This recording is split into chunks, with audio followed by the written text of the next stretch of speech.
Come on now. You can make it. If you can't say Trump's got some Hitlerian politics, who the fuck can you call Hitler?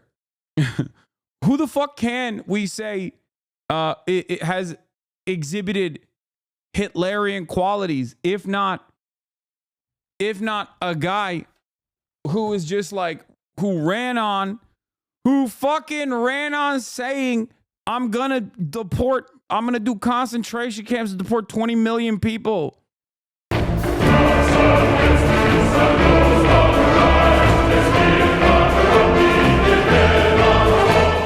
All right, let's get started with the news. Trump named Time of the Year, Person of the Year. Hello? By his tower, he had to stay at home last night, and then he's going to be ringing the bell.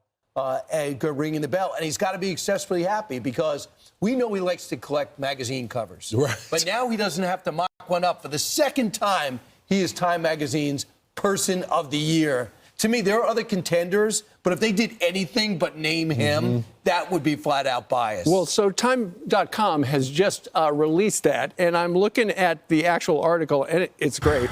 It said, and the subheadline is, if what comes next is anything like what he promises, Trump will reshape the nation and the world. And that is why so many people, according to polls, which we're going to get into very shortly. Dude, they're trying to be doing the same exact thing that they did with Hitler again. You know what I mean? Not wrong, but in a good way. No, I mean they're not wrong in a bad way for sure. Like, they're not wrong. Also, there's a bunch of stuff from the interview where apparently he admits prices likely won't go down, won't rule out war with Iran, says he agrees with Sarah McBride, and doesn't want to talk about the trans bathroom issue. Yeah. That's because he is a room reader and understands that, like, the trans panic shit does not work. It's sweaty and gross loser shit. I will forever stand by that. I know that things change and attitudes change and culture shifts, but the problem is, for many Americans, they just don't give a fuck about trans people like that. It only works if it only works if, like, people can just be like, look at these silly, goofy ass Democrats that don't give a fuck about, like, fixing the prices. They only care about, like, giving free trans surgeries to Latinx people or whatever. You know what I mean? Like, most people just don't give a shit. The sweaty fucking loser constituency that, like, only cares about trans people are they're marginal. They're loud, but they're marginal. They're just, like, popping off online. People are really up. Everyone I don't like is Hitler. Bro, come on now. I mean, come on now. You can make it. If you can't say Trump's got some Hitlerian politics, who the fuck can you call Hitler? Latinx is not real, bro. I know. I'm that's a joke. Anytime you hear me say fucking Latinx, know that I'm memeing, okay? Dude. Who the fuck can we say it has exhibited Hitlerian qualities, if not a guy who is just like, who fucking ran on saying, I'm gonna do concentration camps to deport 20 million people. It's crazy, man. What? It's wild. I saw someone say that calling Trump Hitler was anti-Semitic. Yeah, people are just fucking so brain broken. All right, we'll get into that. Let's just keep going about the next 4 years. Look, over the last 4 years, things have not gone well, and people are ready for something new, something better. He was Time Magazine's Person of the Year in 2016 when he won that election. Also up for the other contenders were Joe Rogan and Elon Musk, Kate Middleton, and Kamala Harris. But and Benjamin Netanyahu. Well, that's right. It's hard to believe that the election was just last month. And I mean, feels like he's already the president, right? Exactly. I mean, and to Joe Biden's credit, he's essentially stepped out of the way and allowed Donald Trump to start doing what he's doing right now. And I think when you look at the other people that were considered, he was the only choice. I mean, you can't have Kamala Harris that lost the election then become the person of the year. But by the way, as Trump moved in, he has Steve Witkoff over with in the Middle East. He's got Tom Homan working the border, doing his appearances. Already. So he's got that going. The President of the United States got rid of the FBI director, put so much pressure on him. He actually saluted. I can't believe it's only been a month. I actually cannot believe it's only been a month since this happened, because it feels like a lifetime ago. Like, it literally feels like it was a year ago that the election happened. And goddamn, dude. Saluted the moment that he set aside. Great day for America. And then he's got his nominees stealing out of the spotlight in Capitol Hill. So they're following him around. And he's already calling the Prime Minister of Canada, meeting with him. He's already calling the But Ainsley, you know what's different now? What? It's not really Trump tweeting or going. It's kind of like the things he's doing rather than the things he's saying. Action. You think he learned from mistakes 4 years ago? I don't know. I think it's definitely intentional. I also don't think he's not in the middle of an investigation. No one's questioning the authenticity of his election. No. They're not talking about Michael Flynn making a call from Puerto Rico and them saying he's talking to the Russians about some secret deal to toss the country. Even Fetterman was tweeting on Truth Social. I think he's the first Democratic lawmaker to get on Truth Social, and tweeted out that Donald Trump should be pardoned for the case here in New York. You know what, Ainsley, to your point about why he's doing things differently last time, I think last time when he won, it was kind of a surprise. It's like, okay, I ran for a year, but I won. Now what do I do? Yeah, it was a surprise because Americans were kind of oblivious to the ways in which America operates, okay? Many Americans were oblivious to the anger and resentment that a lot of people felt towards these institutions that ruined their lives. And many Americans were like, oh, they'll never vote for this like racist charlatan. There's no way. And Americans were like, nah, dog, that guy is just like me for real. He's talking like me and he's walking like me. And I think part of that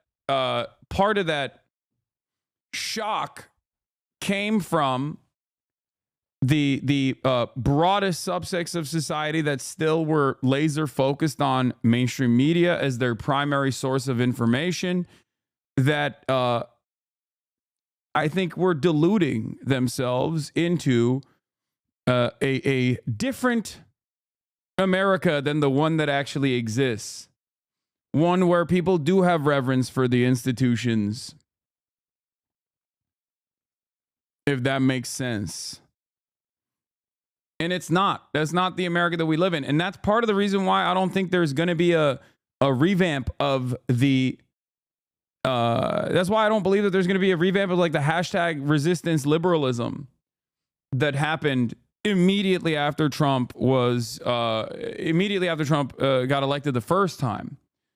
What I mean by this is it was a shock for a lot of liberals who got a wake-up call and were like, we got to do something against this. We got to do something for it.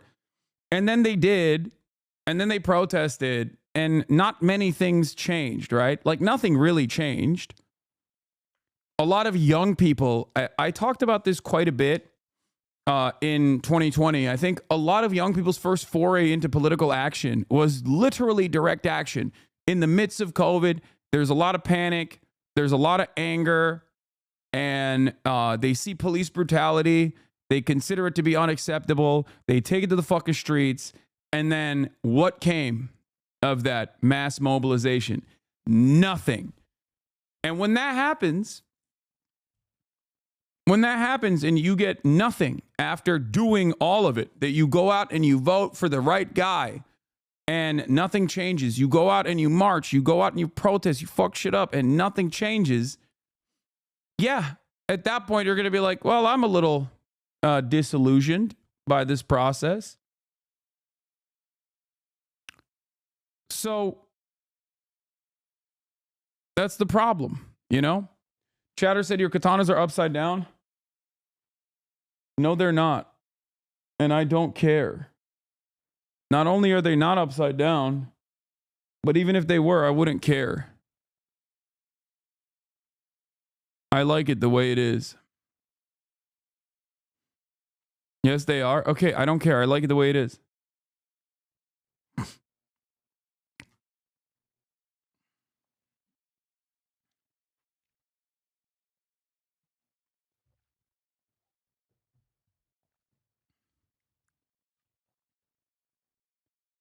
BLM, March for Our Lives, Women's March, youth climate stuff, all kind of led to nothing for progressive Gen Zers. Yeah.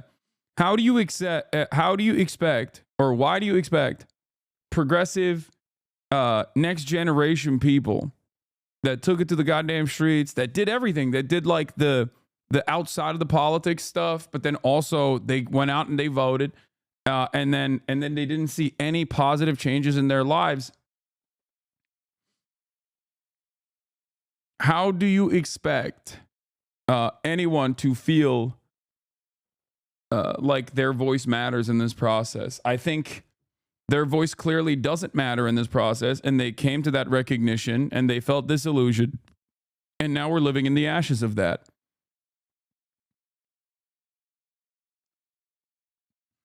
He's done it once Yeah, before. that's true. Some mistakes are always made along the way, but he's figured out how he has wanted to do it more efficiently, and so far, so good. And Elise Stefanik, by the way, got the Fetterman endorsement yesterday. That's the first time I've seen a Democrat come out and say that. Yeah, then they took a picture together. And to your point about Joe Biden just laying Stepping in the low, way. he's not doing anything except an historic number of pardons and commutations. Over 1,500 issued this morning. I don't think he's going to give us any comment about that. I don't think so either. Anyway, we're calling this the Trump effect, and it is in full swing. The last Fox News poll of the year is showing that the majority of voters feel hopeful about his victory, 54%. That's right. And with under 6 weeks until Inauguration Day on January 20th at noon, plans are well underway, including an invitation to the China President Xi Jinping to show up live in Washington. If he accepted, he would be the first foreign leader to ever attend. Is that right? That's right. Bro, he's going to make a MAGA communist out of me. I swear to God.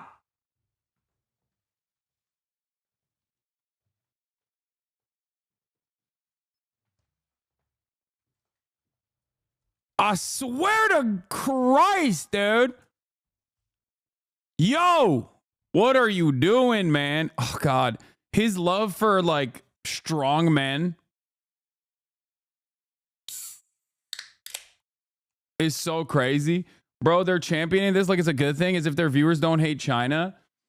No, I mean, but Trump thinks it's a good thing because Trump is like, I'm very strong on China, but also at the same time, not only he's very strong on China, but also he likes the strongman aspects of Chinese governance. He likes that Xi is a strong man. Like he likes him for the wrong reasons, I guess, kind of. Like he doesn't like the centralized power for the broad, 15, 20-year agendas that can dramatically improve the material conditions of like Chinese people with like even development and stuff like that. But he likes it for the mass surveillance apparatus and the fact that like maybe he looks at it and he's like, well, you guys are really cleaning. You guys are really cleaning our pockets with your economy. I don't like it. And they worship you. They worship you over there. I want them to worship me. Yeah, it's crazy. He's jealous of Xi's perfect hairline. Yeah, he does have a really good hairline. The first foreign I'm leader hoping to it's in ever the attend. it's in the script. Okay. And Trump's inaugural fund getting a boost from a surprising source, from Mark Zuckerberg. This is only a surprising source if you're a fucking idiot, okay? This is the least surprising revelation. I've been saying this. It's only surprising if you're like, oh, I don't understand. We've been lying and saying Mark Zuckerberg is woke for the last like 4 years when it's very clear that he was never actually woke. He's a fucking billionaire. Of course he wasn't woke. They're like, oh, I'm shocked. I'm shocked that the company, the social media billionaire that is responsible perhaps for the most active right-wing QAnon radicalization is paying the piper, is bending the knee to the guy that he thinks is very cool. Of course, these guys are going to kiss the ring. Of course, they want favorable deals. They know Trump will play ball if they kiss that ring. Trump is not like a super petty, super vindictive guy. I don't think. He's not. He's a narcissist. You give him his flowers and he's going to be like, great, I love that. Can you help briefly explain why conservatives seem to be very concerned about human trafficking but are so callous with other issues concerning endangerment and rights violations of the general population?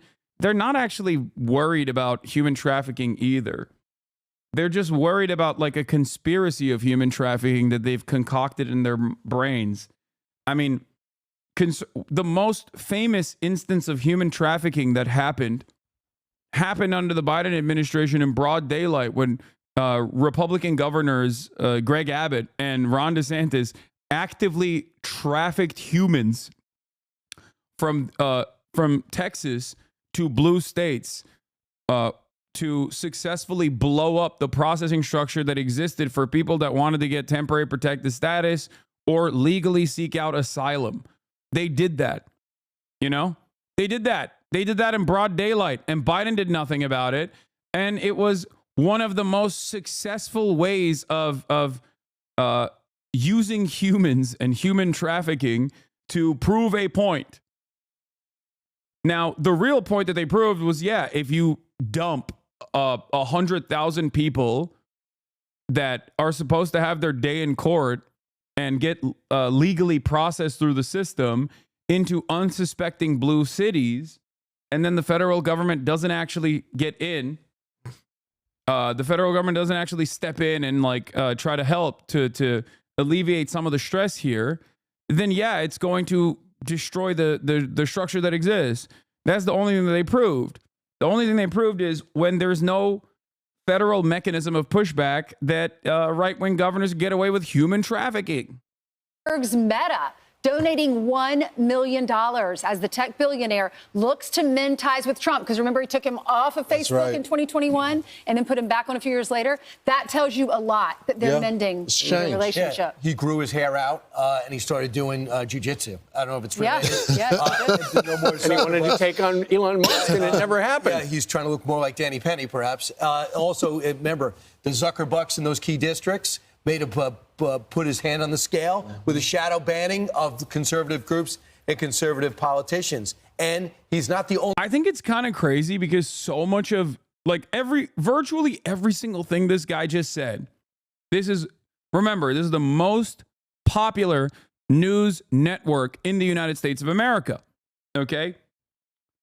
And virtually every single thing that man just said, Brian, kill me. Every single thing he said is just a straight up lie. Okay.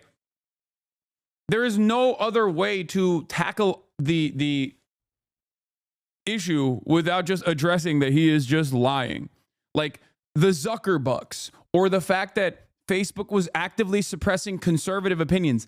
This is a falsehood. Spend any time on Meta products. Spend any time on Facebook, and you will very quickly understand that this is just a straightforward lie, okay? Facebook is filled to the brim with the most insane right-wing sentiment. Right-wing content creators on the news tab on Facebook have consistently dominated. Back when I was a Facebook content creator for the Young Turks, I couldn't believe I couldn't believe what I was seeing. Like, these guys were actively going to Congress and saying, Facebook is suppressing us. Facebook is silencing us. Facebook is blacklisting us, right? When in fact, they weren't doing that at all, okay? They were not doing that at all. In that process, while they were cry-bullying Facebook to get more favorable algorithmic outcomes for themselves, they were already dominating the algorithm, okay? They were already dominating, and they never stopped dominating the algorithm. They've always dominated the algorithm, but what happened in that process is that they turned around and they hired right-wing Republicans. Okay, here, Facebook's top 10s. Yep.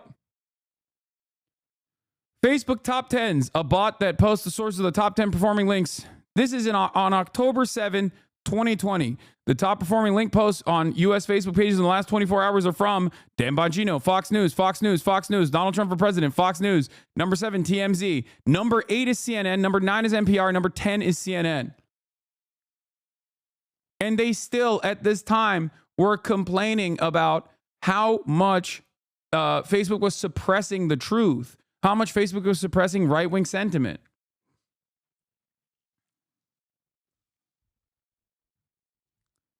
This was never a real thing. You understand?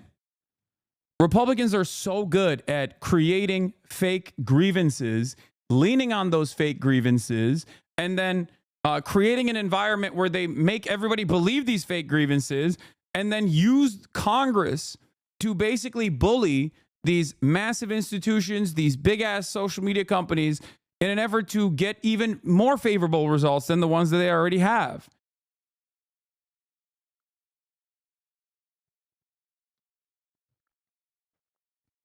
This is kind of similar to the way that right-wing grievances in the sphere of like Christian nationalism works, right?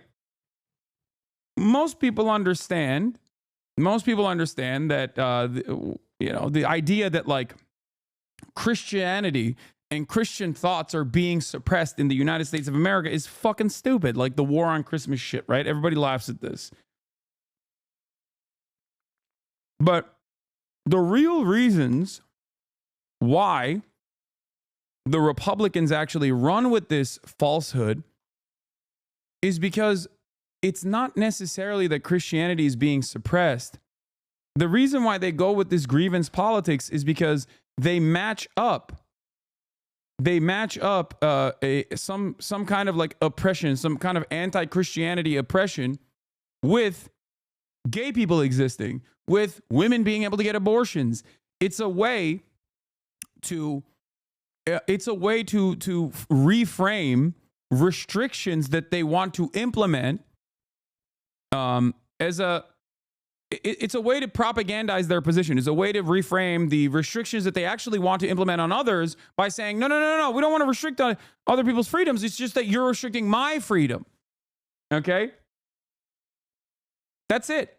And it's the same process here where it's like, it's not that the right is being silenced. That's not real. They just made it up. But the real reason why they say that is so that they get even more favorable algorithmic boosts. That is the main purpose of this, and it works.